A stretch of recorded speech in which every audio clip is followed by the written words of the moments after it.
there really hasn't been anything in the watch. Where that line went exactly where expected.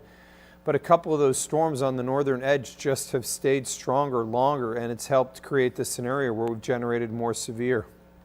Just a reminder, guys, first, before I jump into the live video, if you guys do enjoy the videos, please share the video. There's 750 people in here. If every one of you shares a video, that's, let's just say you have 10 followers. You probably have more. That would mean 7,500 people will be alerted that we're discussing severe weather potential in our area tonight. And something tells me that that many people would be interested in getting in here to get the update. So please share the video. I will apologize ahead of time. My voice is a little raspy. Rick DeLuca is fighting through a little bit of a cold. All of us have definitely, this has taken a toll on us. It has been an incredible period of severe that started, I believe it was March 14th, 15th. That was a Friday night where we got 4 tornado touchdowns in Indiana. If I recall correctly, we had one near Brownstown, one near Orleans, and 2 touchdown in Lawrence County west of the Bedford area. And now we're dealing with more of this, and it's been almost a month of nonstop insanity. So again, share the video and thumbs up and hearts if you guys do enjoy the Facebook Live. So let me show you what we know. Justin Evans sent this out of Bloomfield. Now, if you watched me last night, you heard me say that I don't think we're talking about an organized severe threat. You heard me say that I think some hail producers are possible. What I didn't say is that 1-inch size hail would occur in this scenario, and it was actually bigger. This was 1 1/4. So did we expect there to be potential for some severe hail? Sure. Did I expect some ping pong size hail? Honestly, this is a little bit bigger than I thought the atmosphere would sustain in this. And this was out of the Bloomfield area from Justin Evans. And that's an old picture of Jude that he must have loaded into the weather system that I tried to cover up. But that one I think that is his high school prom. I tried to put another picture in there, another weather video in there of some of the hail that was falling, but it didn't overwrite that picture that Jude had uploaded a while ago. So we still have a severe thunderstorm watch for Grayson, Hart, Greene, and Adair. And if you watched me earlier, you said I wouldn't have included these counties, and you can see there's nothing happening. There was only a severe in Grayson, and the likelihood of getting severe across the rest of these counties is extremely low because I thought that that was going to go west and south, which it has. However, this northern part has done significantly better than I thought it would, and again, I am one to call things like I see it, right, wrong, whatever. My loyalty is to accuracy. Did I expect there to be that many warnings in the western and northern part of our area? There's more than what I thought, and that is, again, just me being completely honest and transparent with you. So what we have seen generally out of these is mainly hail as the primary threat, but there's been more of them than I thought there would be. I'll show you what we have. This is, again, the area where there's this severe thunderstorm watch, and this part of the line did exactly as expected. It weakened. There's very weak mid-level flow. We didn't expect that the storms would be able to survive it, and they have not. We have rain moving in through Corden, and what we're getting reports a lot of is out ahead of this line when it collapsed that it's still producing strong gusty winds. So we've got reports out of E-Town, Radcliffe, Magnolia, Hodgenville, that there's been 40 and at times some 50-mile-an-hour winds. And we got reports out of Slugger Field that those strong winds are coming through downtown Louisville. So be aware, whether this looks like it's intense, it is still producing some 40 to 50-mile-an-hour winds that are coming through Louisville right now. This is where we have had persistent strong storms. So this is near Pierce, Farabee, and Salem. This is north of Borden. So this is going to be western Clark and central and southern Washington County. This is a severe thunderstorm warning that's in effect. This is for 1-inch size hail and 60-mile-an-hour winds. And now you can see we've got a new severe thunderstorm warning, and this one is just north of Henryville right now. So the hail core itself specifically is going to be on Otisco Road. So you know if you drive through Henryville, you turn left on Otisco Road, that's where you're going to run into this hail core, basically when you get north of Otisco. 1-inch size hail and 60-mile-an-hour winds are possible in this area. And again, I just want to be completely clear. This area has absolutely and totally overperformed. So you've got these 2 severe thunderstorm warnings until 7:45 for another 15 minutes for Clark and Washington, and this new one for Clark, Jefferson County, Indiana, and Scott County of Indiana under a severe thunderstorm warning. As I noted, this area has simply done better and overperformed. So I'll show you what I thought would happen because in a video I have more time to kind of go through these things. So the mid-level wind energy is not very good in our area. So what I thought here is that the storms, when they generated out of southern Missouri, would then move southward towards where we have the severe weather in central Tennessee through Alabama. In reality, that all happened because there's just a little bit better mid-level wind energy. What was not expected here in a sense, and I mentioned pulse, some rogue warnings, but we have had more than a couple of rogue warnings, is you can see that the line on the northern edge gets into our western counties, produces some severe, and now what's happening is kind of a pinball effect. Once those storms got into our western county as a little bit stronger, they then put down a boundary. Now that boundary is acting kind of like a shovel or a wedge, and it's pushing that air up in the unstable air. We still don't have strong wind energy in the mid-levels. In fact, again, I would say what I said on TV, it's pathetic. But with that shovel or that wedge, it allows those thunderstorms to go up, briefly generate severe, collapse, and now they're forming other storms which briefly generate severe, those collapse, and briefly generate more severe. And so this pinball effect happened by those storms that stayed a little bit stronger going through Huntingburg that did do some damage and then got further east. Everything that was ahead of that was exactly as expected, but again, as I noted, this stuff to the west has just done better than what models indicated, and it is separated almost entirely from where the organized severe is off to our south. And in that SPC had the organized severe to the south well, but we talked about rogue. They had a marginal risk. This is similar verbiage, and it has just been a little bit more than just rogue. It just, again, is the honest truth here. So how often do you see severe weather with temperatures in the upper 50s and low 60s and dew points in the 40s with 25-mile-an-hour winds right now in Louisville? Louisville's probably not going to see severe out of this because our atmosphere has been nuked. But there is still a little bit of fuel north of Louisville, and ultimately you can see the result. It's still generating hail. It's doing it with dew points in the mid-40s. Again, atypical. This is not what we normally see. Corydon right now, temperature is tanked to 50 with a dew point of 48. And we'll take a look in E-Town. I'm curious on the wind here. 18-mile-an-hour wind. Temperature's 51. So what we still have left over here is a little bit of a wedge in southern Indiana where we still have some warmth that is sustaining some of these stronger thunderstorms. Bardstown, you saw hail earlier. The hail was to the size of quarters. Did I think that we could see 1 inch? Absolutely. Approaching ping pong, I think, honestly, it's a little bit bigger than what I thought this scenario would sustain.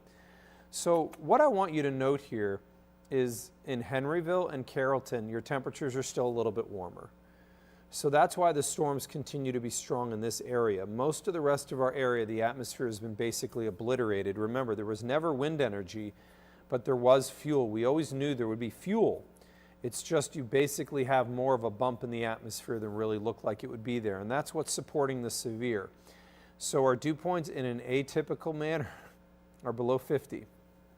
I'm going to show you the fuel. You're like, all right, Mark, dew points are below 50. You can't have much fuel.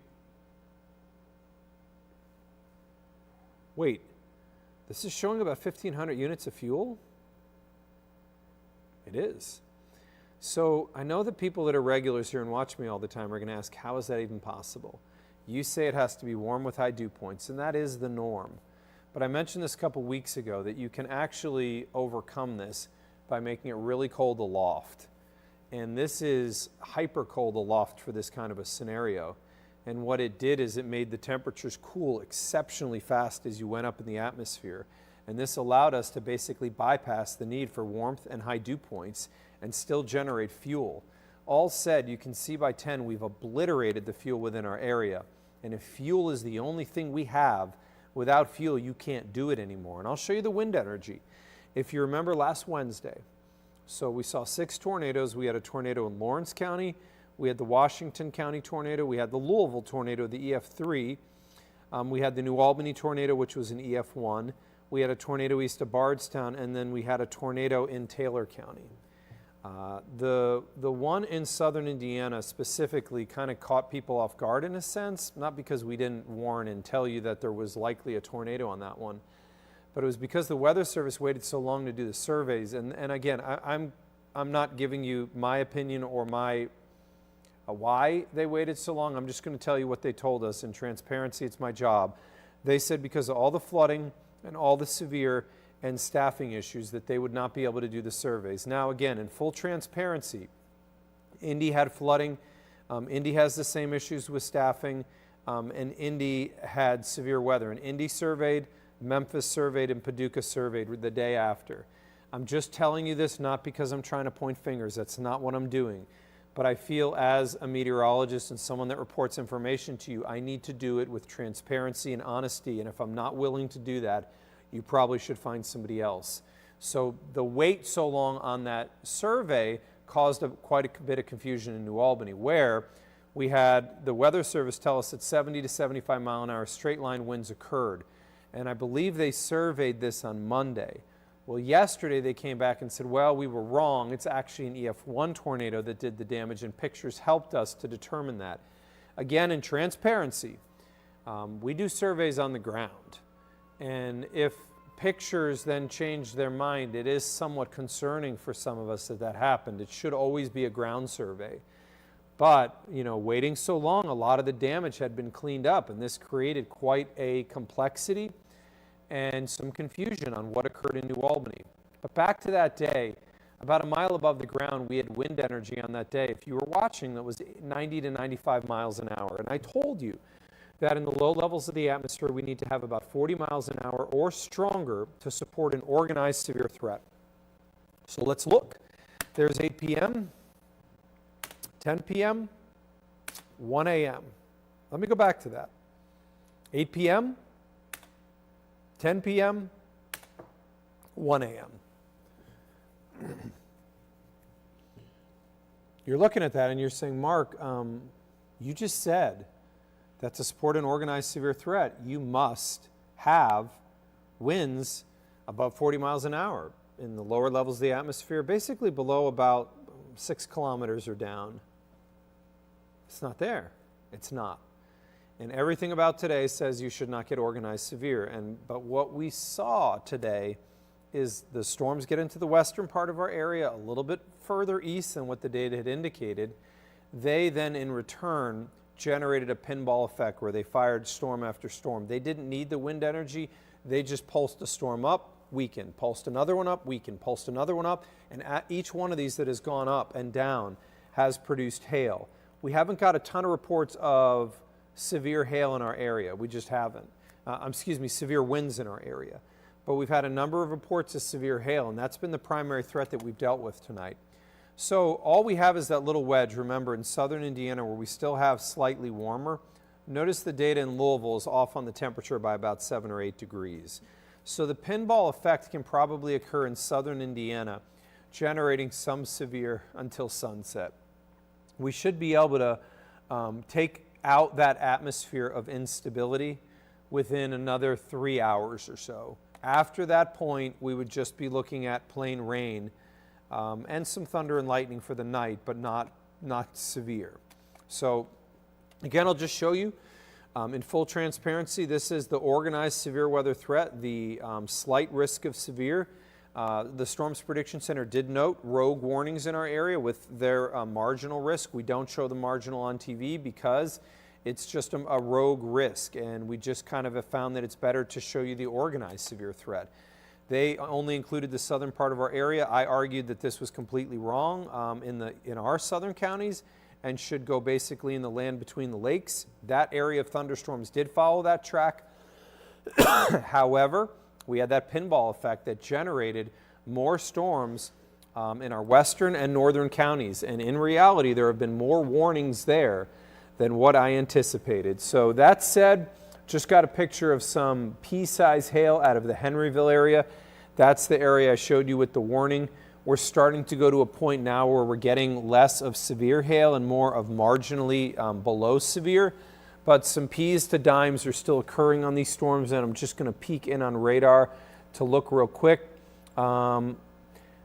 East of Henryville, actually east of Henryville to Otisco and Nab, there's probably still 1-inch size hail in there. So that warning is legit and still requires a warning because there is likely hail there. Now, with the hail loading the updraft, it'll collapse. It may fire a couple more until sunset and generate a couple more severe. So with that, I want to open this up to questions. When it comes down to severe, number one, if you guys appreciate the Facebook Live, please share the video so your friends and family can see, and thumbs up and hearts. I have food over there that I'm going to try to eat after the video ends, but I do want to give you guys an opportunity for questions. Somebody said that there was a tornado north of Evansville. So the wind energy, if you recall when I did my video, or when I was on TV last night, I said that the wind energy would be better west of our area. And I said that area does deserve to be under the slight. I said our area I would not have included in the slight. And again, in transparency, there have been more warnings than what I anticipated. But west, there was a small tornado risk only because there was a little bit more wind energy and there was surface-based fuel. We just didn't have the wind energy in our area, and we did get a tornado. Some are going to say, well, SPC did not have a tornado risk. That's not accurate. SPC does not delineate less than a 2% probability. That doesn't mean they have a 0%. They do not delineate less than a 2. So they're saying that there was a tornado threat that was less than 2%, so they didn't delineate it. Was today a high threat of tornadoes? The answer is no, even to the west. But, you know, again, it did generate one. And, you know, I've seen, doing this now for 25 years, there are scenarios that don't follow the rules and are not like the norm. If you go back to Gerald, 1997, if you ever want to look at an instance of oddity in meteorology, Gerald, Texas in 1997. So this is a true story. I went to University of Oklahoma in 1996 is when I started there. I had done some schooling elsewhere. I went to Penn State, but I went to finish my bachelor's at OU. I transferred as a junior. I was working with the Doppler on Wheels crew in 97, 98, 99. In 97, Gerald, Texas happens. This was an F5 tornado and one of the most vicious, ruthless F5 tornadoes of all time. I was working with the Doppler on Wheels crew. We had a deploy for almost 2 weeks straight because of such an incredibly active pattern. We chose not to deploy and chase on the Gerald, Texas tornado of 1997 because the wind energy was so weak that we didn't believe you could get anything that would be enough for us to capture data on. The mid-level winds that day were about 20 knots. The storms were moving in a very, very odd way, and we had almost outrageous fuel. It wasn't high fuel, it was utterly high-end extreme. And in a very odd situation, it generated an F5 tornado. And it's been one of those that all of us go back and look at. For us, when we were on the Doppler on Wheels, we looked at this and we're like, how did we not go out on this day? But there are oddities that are scattered throughout meteorology where sometimes things happen when the probability is not ultra high for those things to happen.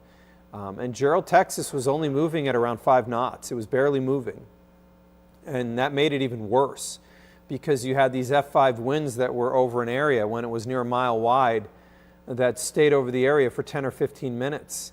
Some of the horrific stories that came out of that day, there was a subdivision where it wasn't just destroyed, but the wood was all broken down into very, very tiny pieces of wood. There was no grass anywhere on the ground. What it did to the human beings that were there and what it did to the farms that were there with agriculture was horrific. It was some of the most disturbing things I've ever read from a tornado. But it's an interesting story because we chose not to chase that day because the winds were so weak on it, and yet it produced one of the most violent tornadoes in the history of meteorology. So I mention it because, you know, what we do is a science, and I tend to follow what I do in a science. I tend to give you my analysis based on science. But you guys, I think there is reality here that I have to accept, and that is is that there are some times where things don't fall exactly into plan, and today is a day where we got a little bit more warnings than what we had anticipated there. Is Shepherdsville going to get severe? So Shepherdsville, you're seeing strong winds, and that is from the weakened storms to the north. In my opinion, the only area where we can get severe now would be Scottsburg. I would say towards Madison. I would say Henryville. I would say Otisco. I would say it's still possible Bedford, Kentucky, Carroll County, Kentucky. And maybe even towards, let's see here, maybe even just west of Madison. But that would be my area where I think we could still see severe. Again, just got another email out of Henryville, and I just want to look still like pea-size hail out of Henryville. Maybe some dimes in there. And again, I appreciate all the reports you guys give me. It's super valuable. Will Louisville go under a tornado warning tonight from Addie? That is exceptionally unlikely. Again, hail would be the primary threat tonight. The wind energy would not support a tornado tonight in Louisville. I would just tell you that I don't think that would happen in Louisville. Let me go down and make sure I get to all the questions that are down bottom because they come in really fast. Raining really hard in Salem. Appreciate the report there. Let's see. Massive hailstorm just went through Salem. If you could just, it says it looks like it snowed on the ground. If you could let me know the size of the hail if you're going to report it in there, always super helpful. Borden's getting slammed at the moment right now. Seymour, North Vernon. I think you still have a chance for another 2 hours. I would not say you're done. The chance is gone yet for you. Fern Creek in Louisville, just the gusty winds from the decaying storms to the west. Let's see. How bad in Salem and Pekin? I think you probably saw the worst of it, to be honest, already. Okay, so that's a great report. Clarissa just said peas out of Otisco. I'm just going to report that to the Weather Service so they have that. It just is helpful for them as they issue warnings. Somebody asked me today, if I disagree with what Storms Prediction Center has, why do I even show it? Again, I will tell you that what my job is to do is to report and to give you guys my analysis. That's the way I do things. There are times where I agree with Storms Prediction Center. You know, Wednesday is an example. They had an excellent product and nailed the severe threat that night. The Sunday prior, very good product. And then the Friday prior where we had that severe, an excellent product. I don't agree or disagree every time. All I promise you guys is I'm going to show you the information because I think it's important to be fair. And so you guys have all the information to digest, and then I'm going to give you my analysis. And I'll never stop giving you my analysis. That, I believe, is what makes me different. I think that's what you guys tune into me for, is to get my professional opinion on what I think is going to happen. Peas to dimes in Henryville just finished. I'm going to put that in the chat too. So it looks like most of the hail reports we're getting out of that one are sub-severe right now. Nothing really in terms of wind that's severe showing up right now. Of note, Shelbyville has one storm that continues to move towards you. There is a little bit of fuel there, so some marginally severe hail could occur in Shelbyville. I'm going to appreciate all the reports, by the way. Lightning in Charlestown. Joe is saying, will they let the watch go? Joe, if it was me, I would have let it go and I would not have issued it for that area. And again, in transparency, I would not have issued a watch for southern Indiana, and yet we've had a number of warnings there. The northern side of this has overperformed. The southern side, as I noted, has performed as we expected, but the northern side has been an overperformer. That's just a fact. Salem just got major wind. Appreciate that, Renee. If you can let me know if there's any damage. Nichols to Quarters from South Boston 15 minutes ago. Appreciate that. Dimes in Borden. Appreciate that. Let's see. What about Jeffersonville? So Jeffersonville, the rain is probably going to overtake you shortly and take down the atmosphere's intensity. There is still some fuel in the northern part of our area and far northeast, and some severe would be most likely there. Somebody said, I trust your forecast. I appreciate that. You know, all I do, look, I have no illusions of perfection. I don't believe that that is attainable as a human being. I think that I am a meteorologist that does the best that I possibly can. My belief, and this you may agree, you may not, is that we get it right more frequently than we get it wrong by a monumental amount. My belief is that we get it right 95% of the time, but I would be lying to myself if I knew that if I said I get it right every single time. We can't always get everything because there's some small details that can sometimes happen. And so again, the pinball was those storms in the western part of our area stayed strong a little bit longer.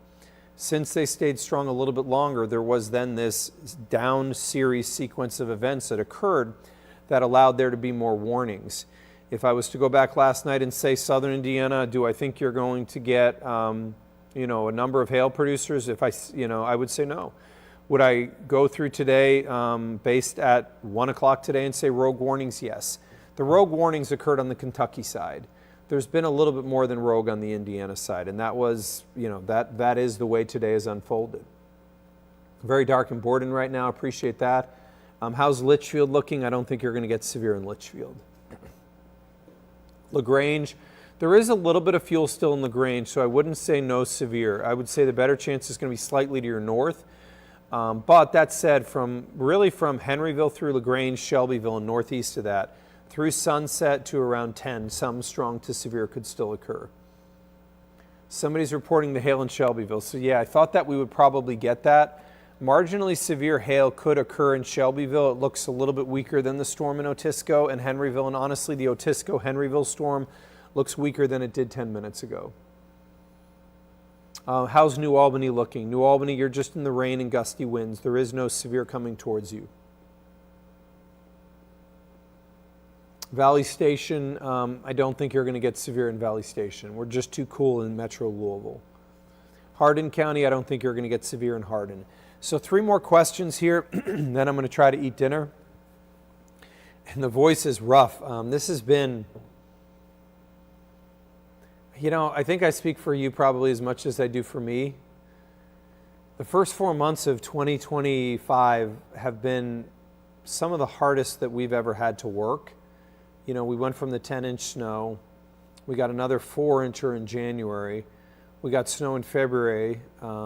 Then on March 14th, we then transitioned like a snap from a winter to a spring pattern. We get severe weather with tornadoes March 14th through 15th. We had some tornado warnings that Rick DeLuca and I covered, I believe it was the week after. Then we go into the, not this past Sunday, but the one before, we go into severe. We get 5 tornado touchdowns that were all EF1 on that day. One was on the ground for 30 miles. And then April 2nd, April 3rd, we end up getting 6 tornadoes in our area, with many of those that were, or some of those that were stronger, where we had the EF3 in Louisville. And then we go right into the unbelievable flooding that is the 8th most significant flooding on the Ohio River in Louisville, in our recorded history. And I will note that the Army Corps of Engineers updated the locks and dams in the 60s, and it's not a coincidence, in my opinion, that 5 of the top 6 most significant floods in Louisville along the Ohio occurred before the 60s. There is 1964. That was in the process there. That was a mega flood, 1997, and then 2025. But, without modeling, and I'd be very, very curious if somebody has ever done research on this, or I'd love to see it, compare what 1937 produced. We can put the amount of rain that fell in the basin, the Ohio River Basin, into the new computer models that we use to forecast river flood stage, and I would be curious to see if we inserted the 1937 sequence of events into the models that we use to forecast river flooding, with the current locks and dams in the upgraded status that the Army Corps of Engineers did in the 60s, would the height be the same? I suspect it would not be, and that's why most of us don't believe a 1937 level flood could occur again, but we would need to have research to know for sure. So it's been crazy, it really has. So 3 more questions here. Great question from, this is from Lewis. He said, is there anything in technology that you would like to see improve when it comes to storms? This is a really, really good question. Number one, we've backscaled on some of the balloons that we're sending up. We have been told why, but I don't want to see the balloons we send up come back. I think that that is critically important to what we do, and we need to continue to see our upper air observing station stay as is. But if you're asking me if I could choose to improve one piece of technology in what we do, my answer would be radars. It's not that they're not good, because we do exceptionally well with the radars we have, but phased array is the next, and it's the future. Phased array is moving much faster and gets scan updates on the order of 10 to 15 seconds. Current technology radar, which again, I'll be transparent, we call them the 88Ds. So the network of radars that we have in the United States was built in 1988. There's been upgrades since then, and most markedly was, I think it was 13, we upgraded those into dual pole radars. They are exceptionally good at what we do. Since, let me make sure I got the year right, since 2011, and we implemented this slowly across the country, we developed what we call sales mode on our radars, which means we're not going to scan up as high as frequently, and that's for aviation. We're going to focus on the lower level scans, and so now we get radar updates about every 2 minutes. We also have other radars in our area. The TWDRs are super valuable in our area that also give us scan times of about 1.5 minutes, but phased array would change the game. We would get radar updates so frequently that those things that occurred within scans would no longer happen. And we would see the tornadoes forming when they're forming instead of saying one could occur between our scans. So phased array is one that's near and dear to me that I would love to see deployed on a large scale, but I don't know if operationally it would ever happen because of the cost of it. I don't know if we would accept that cost as a country to upgrade those radars into the phased array. So it's a great question. Julia, this is second question for the night. Could Borden have a tornado? Pekin Borden, my answer is no. I think that the severe is going to be Henryville through LaGrange, through Shelbyville, and points northeast of that. Last question for the night. Let's see. This is another good question, and this will be my last one. What was the impetus behind a shift from the F to the EF scale, and is that based on wind speeds or other factors? Really, really good question. So somebody's asking, why did we leave the F scale and go to the EF? So this is a really interesting question. The EF scale was already in development before what I'm going to tell you about. We had a tornado that hit Maryland. The tornado shifted a home off of its foundation and pushed it into, it was kind of like a culvert behind the house. And the tornado was then rated as an F5 tornado because in the former scale, that if a home was removed, a well-constructed home removed entirely from its foundation, we would call that an F5. What happened after that is the Weather Service came in, and they came in over the Maryland Weather Service, and they reassessed it, I believe, down to F3. And it was an obvious hole and glaring hole that we realized that the F scale had. So the EF scale was in the process of being developed and was fully implemented based on what we call damage indicators. Damage indicators are, I'm just going to use, let me see if I can find something as an example. It's going to be a really crude example. But let's just say this is the house. This is a well-constructed house. We've got anchor bolts in the foundation that are literally part of the concrete foundation that stick out. Now your home on 2x4s is then screwed down to the foundation. From there we go upward through the house. House is well constructed. Now we go into the roof. The roof has straps that are literally holding the roof onto the walls. So now you have this very well constructed home. We then generated what we call the EF scale. The EF scale would then determine, if you look at all of these homes, if it's a well-constructed home, if it's slabbed, meaning it's completely destroyed, it's well-constructed, it has anchor bolts, the roof is strapped, we could then get to EF5. we created a very, very, very distinct, rigid ruling structure to get to EF5. What we didn't realize at the time was how hard it was going to be to get to that. And the reality is that we know that, I'll just use as an example, the Western Kentucky tornado of 2021. We know that that tornado was rated as EF4. Does that mean that winds were not over 200 miles an hour? It doesn't. We don't know. You're going to say, well, radar indicated. You're right. But we don't rate tornadoes based on radar, and we don't base radar winds that are above the ground. That's not how we rate tornadoes. It's only a damage scale. And so we know that the homes that were hit by the tornado in Western Kentucky were generally not well-constructed homes. And so in that, it could not reach EF5, even though there were homes that were completely swept. It was because the surveyors were not able to determine that the homes were constructed well enough to get to those DIs, the damage indicators, that were EF5. Does this mean this tornado wasn't an EF5? What I mean, that same tornado goes through an area with well-constructed homes, would it have slabbed those homes? Probably. Would it have gotten EF5 rating? Probably. But we're limited because it has to be able to produce those damage indicators. So the F5 was much easier to achieve than the EF5. And people say, well, there's been an EF5 drought since 2013, and technically it's 100% accurate. But it's probably been more because the tornadoes did not hit structures that were well built enough to be able to classify it with damage indicators of EF5. There are many tornadoes that a lot of us believe that if they were able to hit well-constructed homes, they would have slabbed those homes and they would have achieved EF5 ratings. So I don't think anything's changed here. We have right now what's arguably the longest drought of EF5 or F5 in recorded history.